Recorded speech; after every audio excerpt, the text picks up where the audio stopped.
Freaking door. Okay, what do we got here, Kichi? Welcome back to our Toys for the Boys channel, and today we got a 2019 Aston Martin, but more of a 1 month of ownership review. And I would like to start off by things that I like, but I'm gonna start off by things that I hate. We'll go with like 5 to 7 things that I don't like about this car. And 5 to 7? I don't know. There's that many bad things about this car? They're very minor. But we'll start off things that I hate, things that I like. And first of all, this car, absolutely amazing. Probably the best car that I've ever driven so far. Handling's great, power is great, looks great, get a lot of looks, which is great. But as of right now, it's very stock. And within a month, I drove about 2,500 miles. First thing that I hate about this car, we'll start off by probably the biggest thing that I hate. I think this is the biggest thing that I hate about this car, and it really depends on... Dude, this interior color is popping right now. Popping right now? The sun is like right behind you. Sorry, which is great. And it really depends on how you guys brake. But to me, I like to brake. Oh, you want me to look at the brakes? Yeah. So I personally like to brake with not with my whole foot, but like what is it called? Like a ball of the, what is it called? The ball of your feet. No, yeah. Ball of my feet. So I like to go like this, right? I hate, this is actually really dangerous. There's just times that I'm like, I actually press on the gas then the brake, because I go here, press on it, and look at this. Very close. So you can do one-footed burnouts. Sure. I actually could.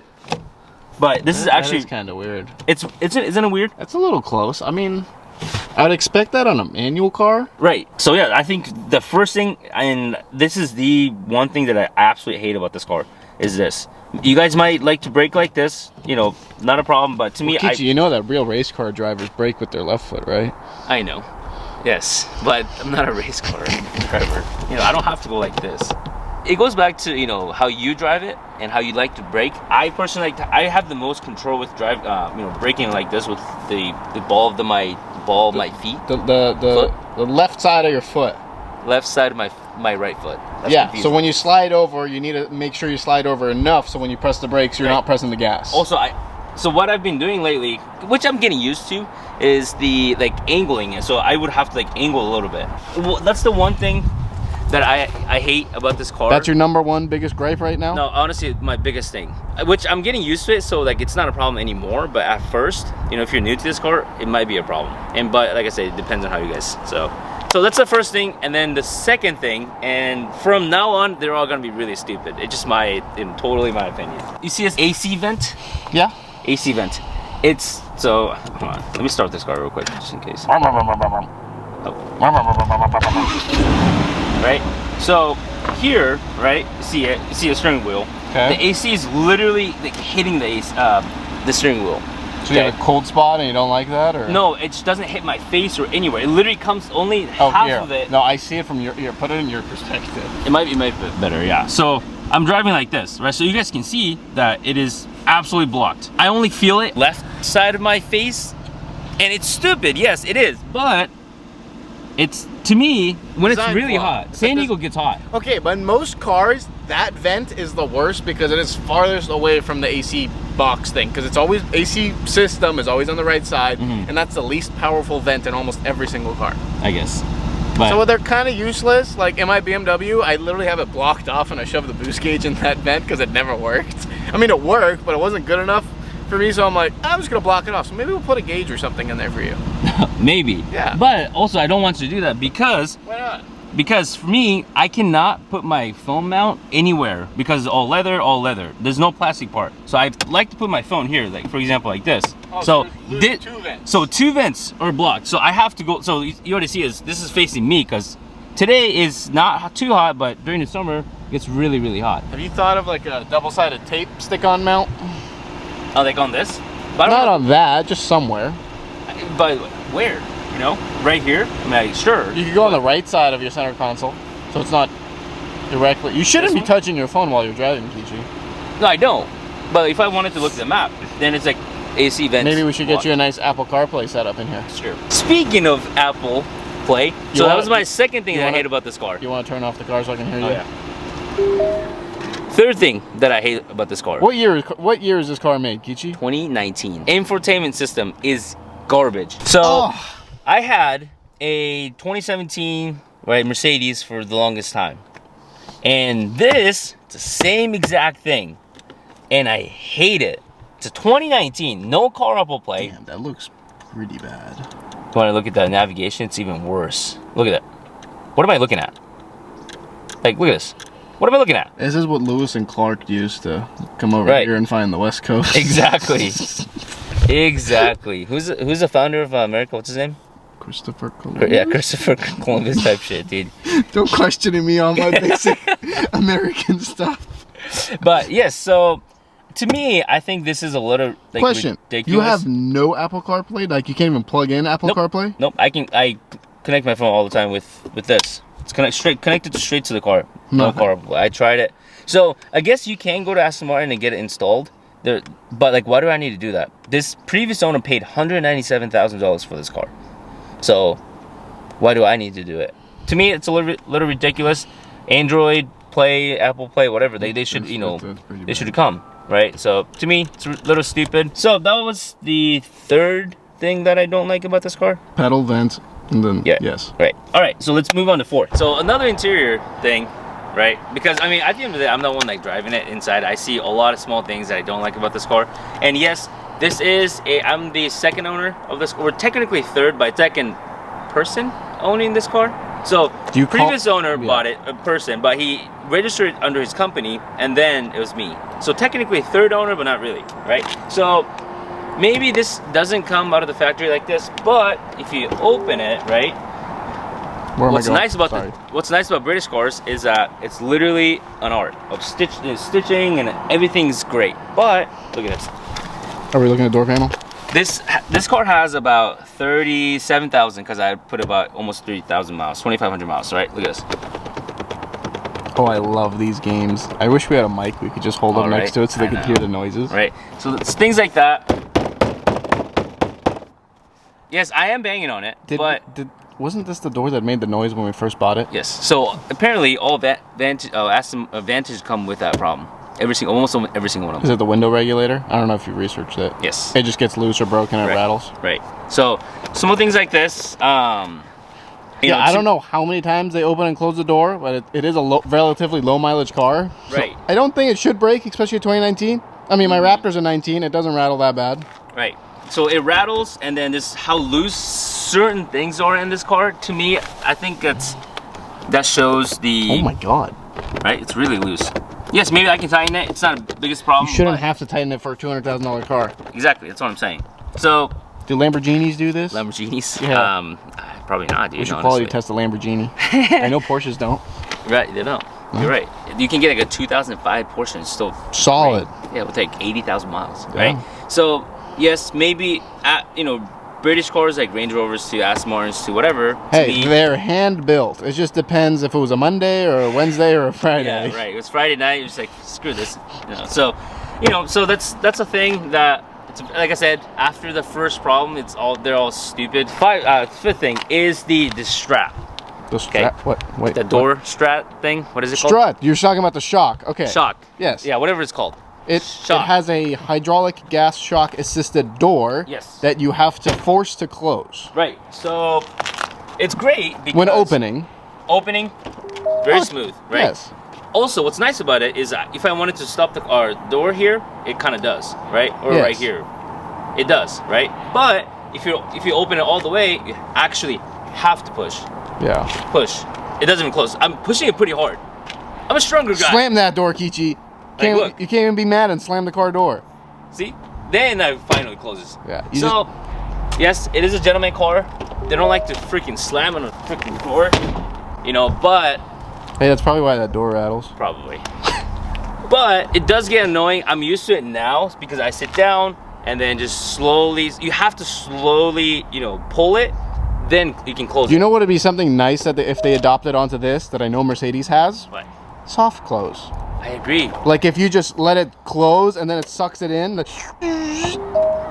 So it's very minor, but it is really annoying in a way. It's not minor when you're paying almost $250,000 for a car. Right. But I think, this is, like I said, this is a gentleman car, right? I'm not a gentleman whatsoever. I like to destroy things.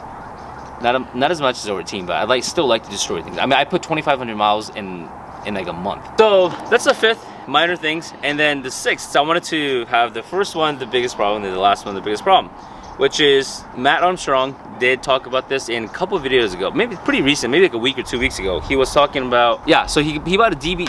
You know Matt Armstrong, I talk about him all the time. I just saw him pop up on my feed. He bought a DB12 with like 20 miles on it. Right. So yeah, so he bought the DB12, and the biggest thing he had was the software, like Aston Martin software scanner thing. What is it called? It's just a certain technology software that you need to communicate with this car. A regular scanner, or even like an expensive, like an $8,000 Snap-on scanner you buy off a tool truck, still cannot connect to this car. You need their proprietary software because it's locked and they don't want other people touching it. Right. So I had you scan the car, which is a normal scanner, and we had Junior, which is a pretty expensive scanner, right? I'm assuming. Yeah, it was one of the expensive Snap-on scanners that came off the truck, and he could not connect to it. Right. We needed to find the second OBD port, which we couldn't find. Right. So even Matt Armstrong, he scanned this car as a C63 AMG, I'm pretty sure. We tried that as well, but again, it needed the second OBD port, which is non-existent. I mean, we couldn't find it on this car. Yeah, exactly. So you always have to bring it to somebody, like so either a dealership or somebody who has, you know, the scanner for the software for the Aston Martin, because I had a problem with the starter, stuck on the freeway, and then nobody can scan it after. I had to tow it twice to your shop and then, you know, or another buddy's shop, and he fixed it, which is great, but it is annoying. It's just inconvenient in a way. Not just taking it to Aston Martin Specialty. My issue was that you cannot manually put this car in neutral to tow it on a regular tow truck. That's true. They had to get dollies and risk scratching your car and doing all that other fun stuff. That's true. So I was stuck on the freeway, called dealership. 2 things that told me, of course, I'll put in paddle shifter pressed at the same time, you know, pressing the you know, neutral button a couple times, whatever it is. Didn't work, and it just never worked. Car never started. So the last thing that they told me was they put it on a dolly and then just tow it that way. I'm like, are you kidding me? It's 2019. There should be an override to put your car in manual so you can tow it, so you don't have to drag the wheels or put it on dollies. Yeah, exactly. And I was talking to, you know, service, which he was very helpful, very nice guy, you know, guy from, you know, Aston Martin, San Diego. But still, to me, a little annoying. But yeah, those are, you know, 5, I would say like 6 things that mostly minor things, but 6 things that I personally, at the moment, you know, I don't like about this car. Oh no, there's another thing that I don't like about this car. What? There's another thing. The color? It's really annoying. No, not the color. Not the color. Not the color. Don't worry about my chapped my lips. So brake dust. Okay, that's based on brake pads. Ridiculous. You can get different brake pads. Sure, but if you want, it comes like this out of the factory. If you want good brake pads that make good stop, they make dust. They make noise. I agree. All right, so those are 6, 7 things that I hate about this car, and let's move on to something great, because like I said, this car offers amazing features and amazing things. First of all, we'll start off with the paint name White Stone. It's very sparkly. You want to get close to it? I don't know if you can tell right now, but it's very, very sparkly. The paint job on this thing is absolutely insane. I mean, I love it. I think they're great, and of course, if I do have scratches or whatever, then it's gonna be a pain in the butt, but I think they're great. And of course, the Bronco interior. Yeah, Denver Broncos. Denver Broncos fan. So like I said, you know, stitching and everything like that, absolutely great. They also did do the paint match on the interior, which is really nice. Right, even on this door too. And there, right. But like I said, British cars, you know, they are absolutely amazing when it comes to the hand-built, what is it, craftsmanship, and their German motors. Right. So that side of it, absolutely great. You know, I feel great driving it. All the got stitching, some nice seats, nice great leather, seats. nice. You're right. Like, it's kind of wild that they completely wrapped this whole dash in blue leather. Right.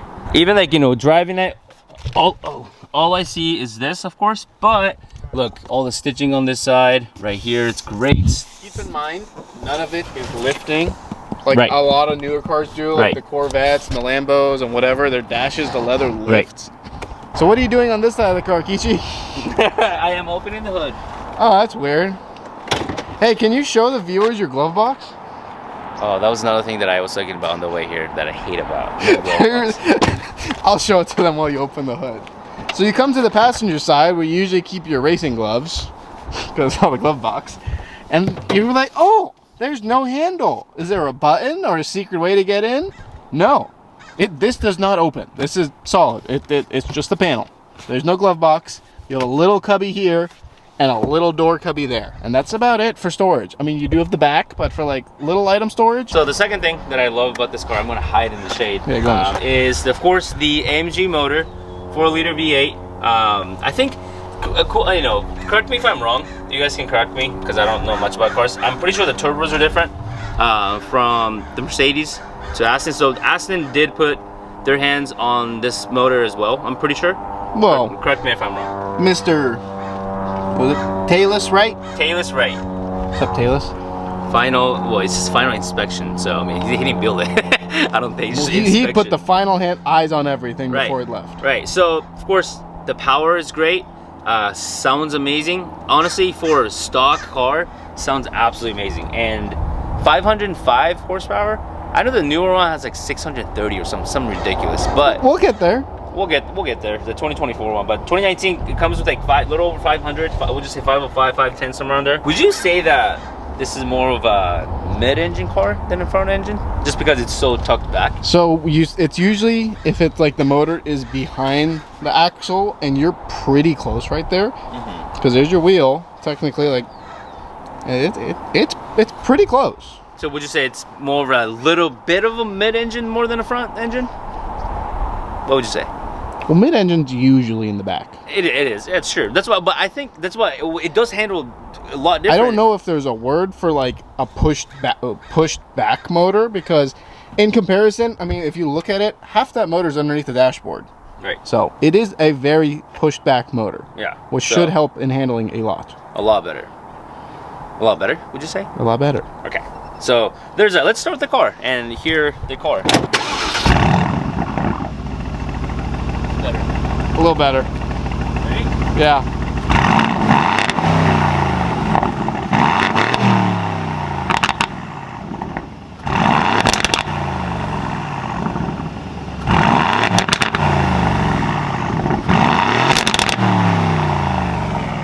But so, like I said, AMG motor, it's great. It's fast. Yes. It's very fast. I mean, you drove it for a little bit last time. I did. It's very fun. Yeah, it's very fun. The pops are a lot louder than you expect from the outside. Right. It's honestly crazy how loud it is for a fact. Oh gosh. How loud it is for, you know, stock. Yeah, stock, I guess.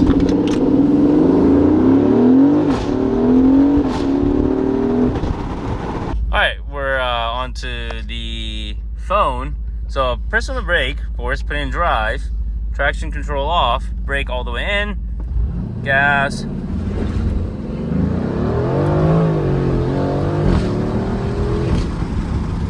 Okay, so of course, I haven't done anything to the car yet.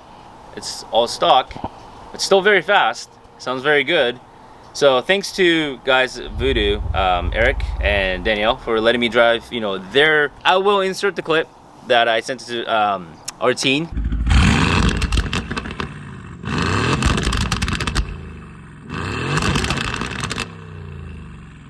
But with downpipes, honestly, all you have to do for this car. Sorry, I hate to say it, but I mean, you probably already inserted the clip, but it sounds the same as this on camera probably. I know it sounds different in person. It's night and day difference. It's night and day difference. Just a disclaimer. Yes, it might sound the same, but it's not the same in person. It's not like a higher pitch or anything, of course, right? I will insert. So what did they do to their exhaust exactly? Just downpipes and tune, that's it. They didn't touch anything else in the exhaust? Nope. They didn't remove any secondary cats or mufflers or nothing? I think they did remove the secondary cats. Okay. But, I mean, when I talked to them, they said just downpipes and tune. But that's all you need to do for Mercedes. Did you drive it? I did.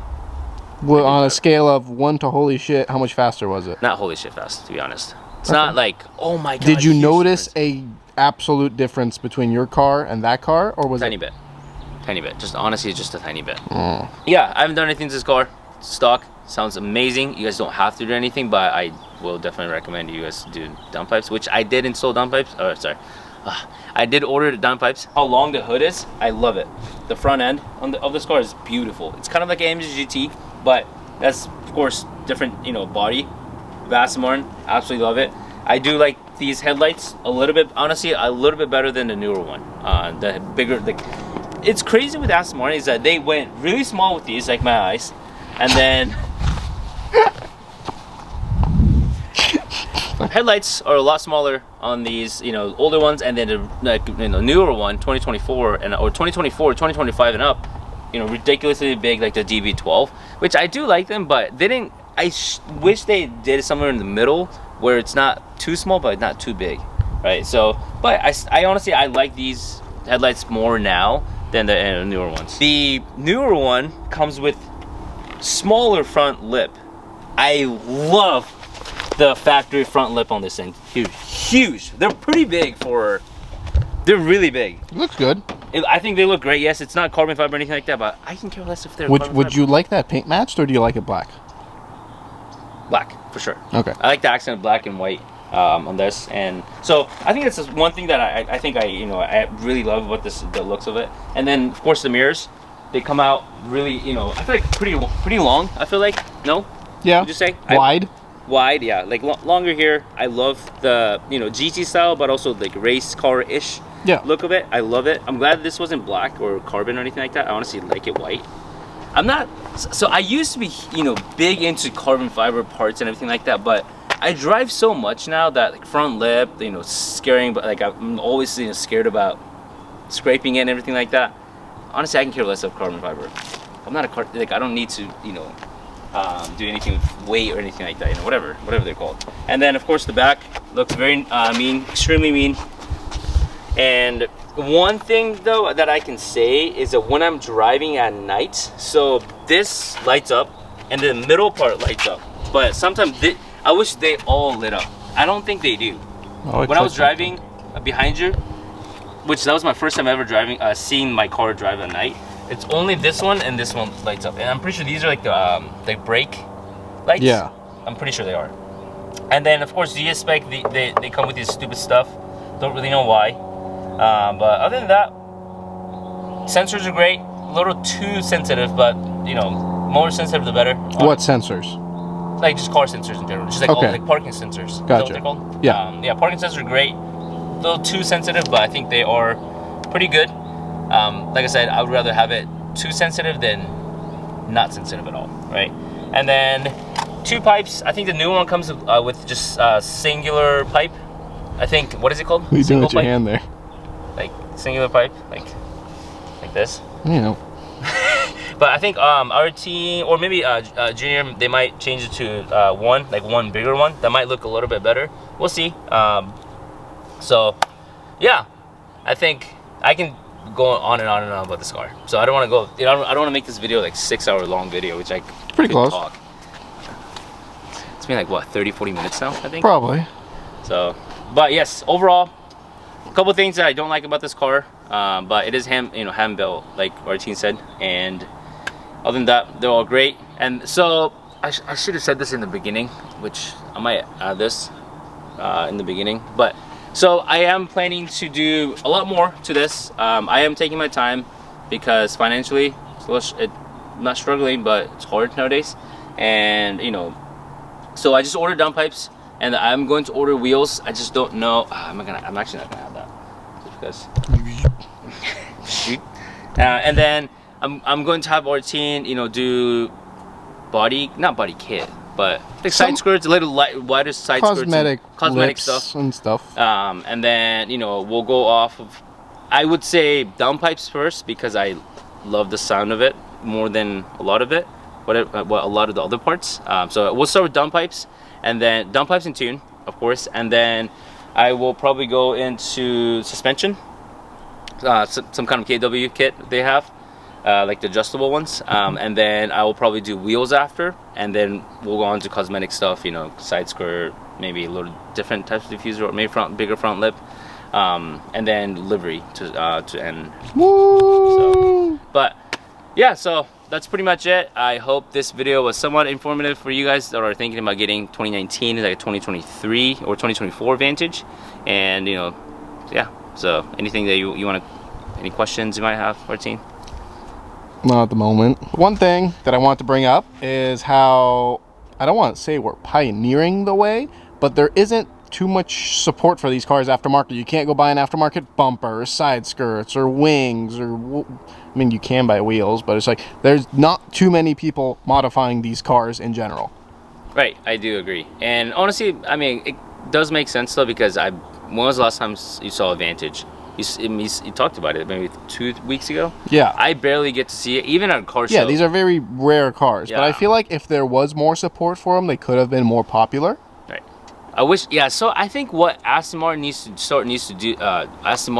do. Market it to the younger audience a little more. 100% to all the YouTubers. Because you think Aston Martin, you think of old man James Bond car. Right. Which they're not. Nowadays, I don't think they are. I mean, they are in a way, but also they need to pivot a little bit, not all of it, but a little bit into younger audience. Yeah, you think Aston Martin, its first thing is just James Bond. Right. But James Bond, older guy with, yeah. You know, the crazy watch with suit, right? Yeah. Not like this. Which kind of was like the idea you had behind Ferraris, but now Ferrari didn't like it, but people are changing that opinion on Ferraris. Right. Everyone's modifying them, doing all these fun stuff. Right. So, I mean, I feel like they should start, you know, like partnering up with other companies. Like they already partnered up with Mercedes, of course, but you know, maybe other brands. I mean, that wouldn't be a bad idea. Don't put a Chevy motor in it. Oh, I don't know about like LS1 and stuff like that, but you know, like a V12 from X, Y, and Z. That'd be crazy. That'd be fun. I think. Even like a Porsche. I don't know. I mean, that doesn't make any sense. I'm not making any sense. That motor would go in the wrong spot. Right. But yeah, I don't know. I think they should start marketing towards the younger audience, and I think I know that they are. I remember I was watching like a Quintani videos, and they were talking about how, you know, they want to start, you know, partnering up with the Quintani or whatever, and then other companies. So, but anyways, that's pretty much it for today's video. Thank you guys for watching today's video, and don't forget to like, comment, subscribe, and hit that notification button. And I'll see you guys in the next video.